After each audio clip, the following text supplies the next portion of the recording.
If you like TubeScreamers, you're going to want to see tonight's episode. If you don't like TubeScreamers, you're really going to want to see tonight's episode. Have you ever looked at all the gear musicians use and wonder, how does it all work? My name's Dustin, and my family and I are setting out on a quest to inspire both adult and kid musicians to create new sounds together and learn all about what it takes to produce great music. We'd like to invite you along on the journey as we explore the gear professional studios, musicians, and hobbyists use to create their art. We'll take a close-up look at the gear and ask, what's this button do? Hello and welcome to this week's episode of What's This Button Do? I'm your host Dustin, and today is our fourth and final episode of the new LSL pedals. And I've saved one of my favorites for last. This week we're going to be talking about the OG OD, LSL's take on the TubeScreamer with so much more. But honestly, I could ramble on about it. It's going to be way better if we hop over to the pedal board and I just walk you through some sounds. So join me over there and we'll talk about it. I am so excited to show you the OG OD today. There is so much going on here. I think you're going to love it. Now, first glance, you can tell the green color, definitely inspired by the old Ibanez TubeScreamers. And for people who love TubeScreamers, you're going to love this.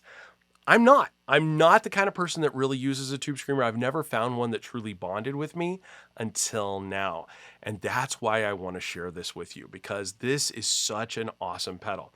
Now, at first glance, it's very simple. A volume, a tone, a gain knob, and then this little switch in the middle. We'll talk about that toward the end. What this pedal does is, let's turn it on just so you can hear it. What you're going to see is on my clean tone, when I've got it at about the 10 to 11 o'clock time, you'll notice it didn't increase the volume. 10 and 11 o'clock right in that area is unity gain on this pedal. What you heard there is what a TubeScreamer does. It takes the mid frequencies and it elevates them in the mix a little bit and pushes them and takes your treble and just changes it in relation to that mid frequency. Now, in a stereotypical TubeScreamer, when you have the tone knob turned all the way down, nobody does that. It kind of washes out your tone. When you get to about the 11 o'clock to 2 o'clock position, you'll start to hear the mids come forward and you'll hear the treble frequency start to push a little bit. And then once you get past 2 o'clock on an old school TubeScreamer and you get in that 2 to 5 o'clock area, your treble starts to get real nasally and really loud, and sometimes ice picky. It can overload your hearing. So a lot of times people will push it up to that 2 or 3 o'clock position and use that to cut through a mix. The OG OD is a little bit different. They've made this tone knob usable all the way through the frequencies. So I think the best way to demonstrate that is I'm going to take a little looper pedal down here and I'm just going to play something. We'll just do something simple.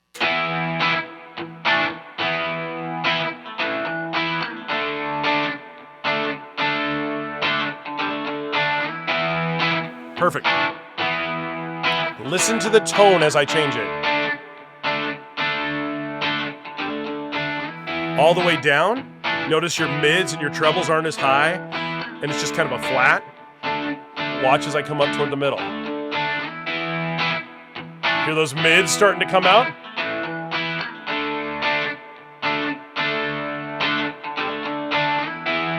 Round 11, those mids are shining now. There they are. Now they're coming out.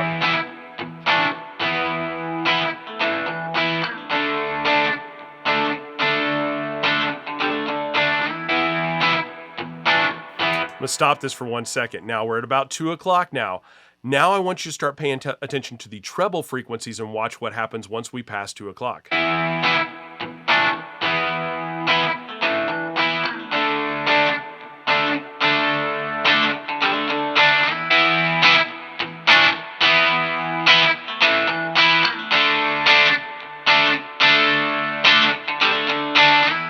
So you can hear that between that 2 and 5 o'clock range, the treble really starts to pop out in the mix and becomes this really, really cool other thing, and it starts to stand out.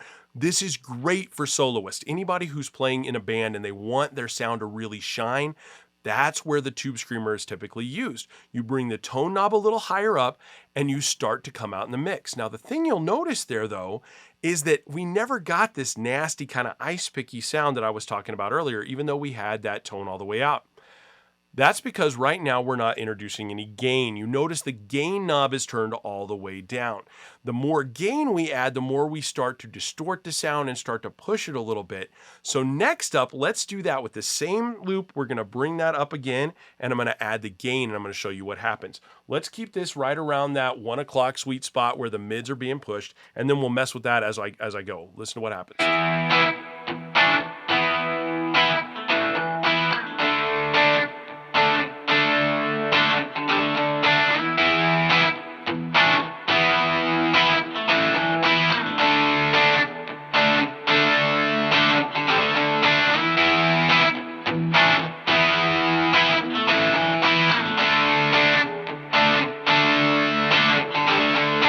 Maxed out. Watch this. Now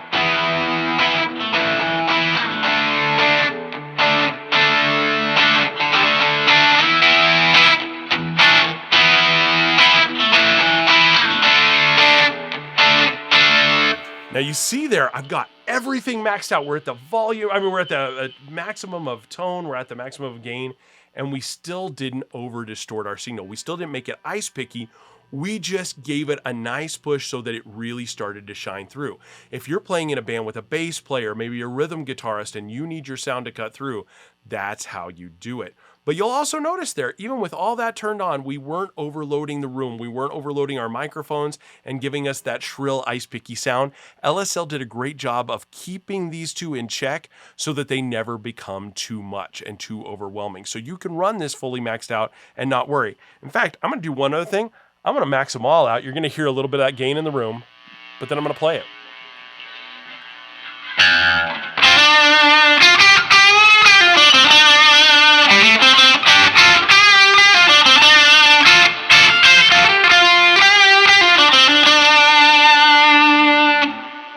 So you see, it never gets shrill and ice picky, but there's a little magic there I want you to hear. I'm gonna take this tone back to about 2 o'clock, and I'm gonna start bringing up the gain, playing that little lead line. This is my favorite part about this pedal, and this is the thing that I discovered that just blew me away. So if I'm playing a little lead line, something like that, right? As I bring this gain up, when I hit about the 1 o'clock mark,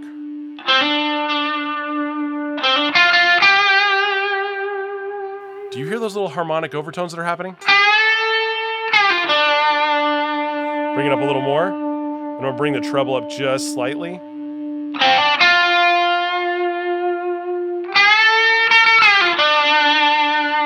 Right there.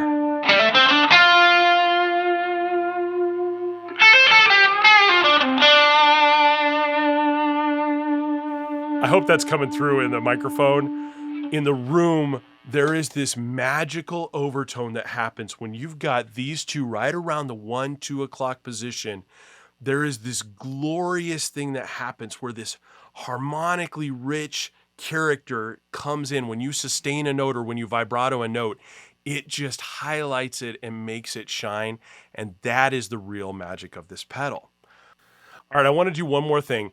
I want you to picture yourself in a band situation, and maybe you've got two guitarists. One's playing rhythm, one's playing lead.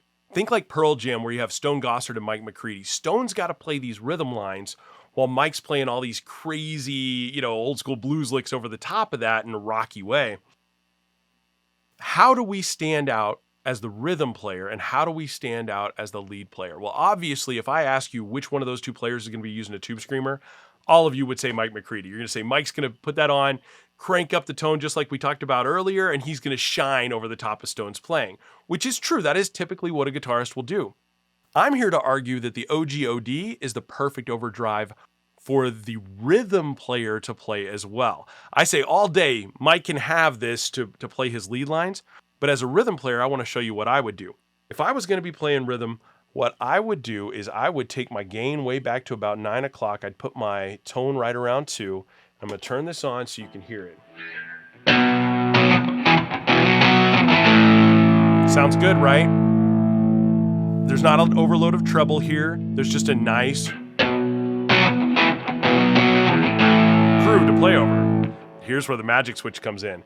When I play a note and I go up, I just thickened up the bass. And if I go down to 2, I thicken it up even more.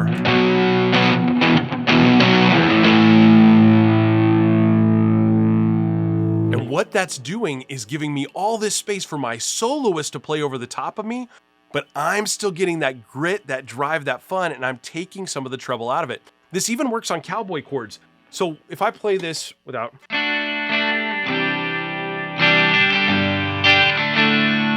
versus...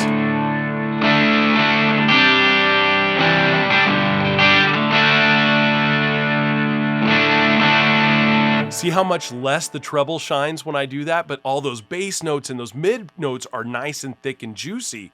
So I've still got something really cool that the soloist can play over. Let's test this theory. Okay, I'm gonna use my looper down here and I'm gonna record us just a little bit of a loop to use, and I'll show you what this sounds like. So we'll just do something in D. We'll go.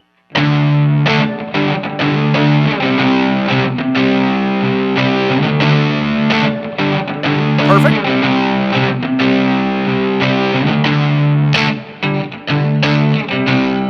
Okay, what you just saw me do is I reached down on my pedal board and I moved the loop that we just recorded behind the LSL pedal. So now the LSL pedal isn't going to be affecting it anymore because we've already recorded our loop into there.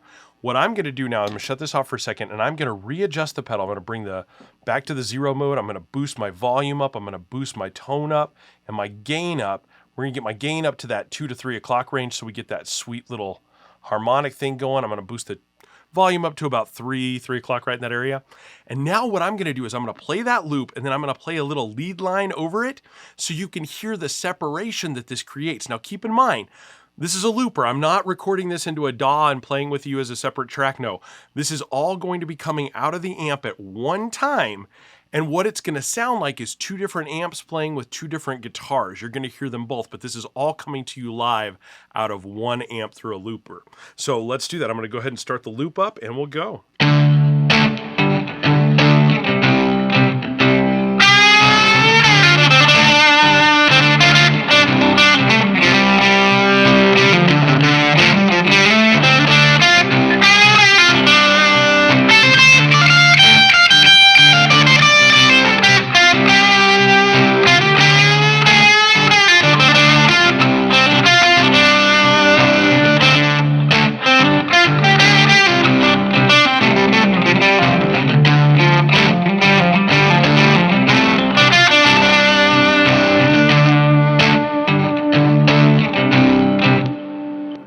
Crazy? That is absolutely insane. You could hear those 2 perfectly separated from each other, but that was all 1 loop just coming straight out of the amp. I am so blown away with what this pedal can do. The possibilities are endless. And this is just a simple demonstration. I think with a bass, you could use that bass boost to actually allow you to have a little bit of a bass overdrive and accentuate the treble notes while not losing the bass. Same thing with a baritone. I'm gonna try to get Kyle from Palen to come up and visit us someday, and we'll have him run this through the paces with a bass. He's a great bass player. I'd love to hear him use that on a bass or a bass 6 and see how he can make it shine. But I think, like I said, this is the perfect pedal for both rhythm and lead players. I think you're gonna find ways to make this just bring your tone up to that next level. There's so many great uses here. Well, what'd you think? I hope that captured the variety of sounds that you can make with the OGOD. I know we've just dipped our toes in the water, but I am so blown away with the variety that I got out of this. Like I said, I've played a bazillion different TubeScreamers in my life, and I've just never found one I bonded with. They always sounded too shrill to me or just wouldn't stand out in the mix the right way. And this gives you so much control, so much that you can do to your sound to sculpt exactly what you want to do. I'm just blown away. And I cannot wait to try this on baritone and bass 6 and see how that works as well. I think we're in for a lot of treats here. So I think you're going to see this in a lot of videos to come as I combine it with other pedals and learn more about it. But yeah, spot on. This is genuinely the best TubeScreamer pedal that I've ever played. I cannot recommend it enough. I know there's plenty of them out there. They just launched another batch.